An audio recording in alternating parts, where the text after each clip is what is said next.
Kita beralih ke sorotan lain, Saudara. Kurator Kepailitan PT Sritex menyebut sejumlah hak eks-karyawan Sritex seperti pesangon hingga THR belum bisa diberikan.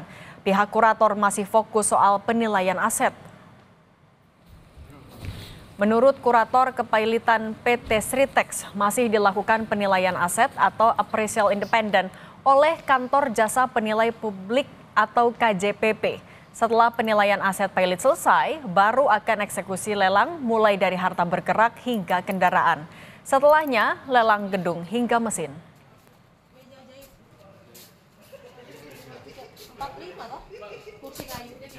Bagaimana proses kita? Ini masih running terus ini.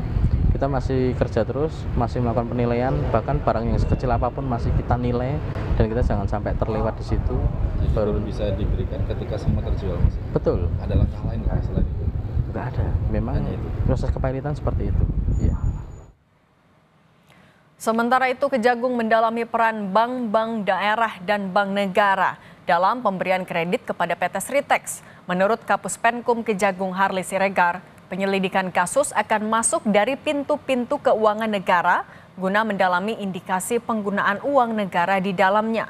Sebelumnya, Kejagung menetapkan 3 tersangka kasus pemberian kredit perbankan PT Sritex, yakni Dirut PT Sritex periode 2005-2022, Iwan Setiawan Lukminto, pemimpin divisi korporasi PT BJB, Diki Syahbandinata, dan Dirut PT Bank DKI tahun 2020, Zainuddin Mapa. Karena berkaitan dengan Sritex, karena itu adalah bank swasta, maka kami akan lebih fokus kepada bank-bank pemerintah dan bank daerah. Kenapa? Karena pintu masuknya adalah dari unsur keuangan negaranya. Kalau di situ ada uang negara, ya kan? Karena di beberapa bank pemerintah termasuk bank daerah itu kan ada uang negara yang ditempatkan di situ, ya, atau yang dipisahkan, maka itu menjadi bagian dari keuangan negara, maka kami bisa masuk dari pintu itu. Sebelumnya, Presiden ke-7 RI Joko Widodo menanggapi penangkapan pimpinan Sritex, Iwan Setiawan Lukminto. Jokowi menegaskan semua harus patuh pada proses hukum yang berlaku.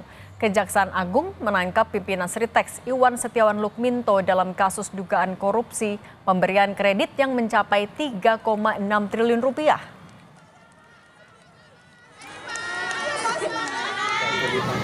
Kejagung menangkap direktur pertama PT Sritex. Ya, kita ikuti semua proses hukum yang ada sebagai masyarakat. Pasti tindakan penegakan hukum itu pasti ada fakta, ada buktinya. Ya, kita ikuti aja.